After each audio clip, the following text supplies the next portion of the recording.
என்ன இன்னைக்கு ரொம்ப அமைதியா உட்கார்ந்திருக்கிற மாதிரி தெரியுது? ஏன் உட்கார்ந்தா என்ன? இல்ல, நீங்க இப்படிலாம் அமைதியா உட்கார்ற ஆள் கிடையாதே.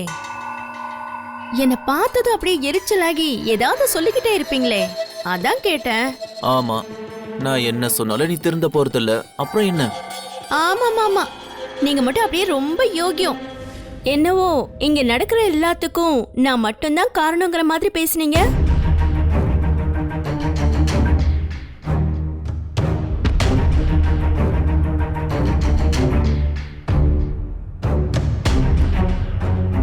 என்னடி என்கிட்டயே உன் திமிர காட்டிட்டு போறியா? இதெல்லாம் கொஞ்ச நாளைக்கு தான், அதுக்கப்புறம் இருக்குடி உனக்கு தீபாவளி.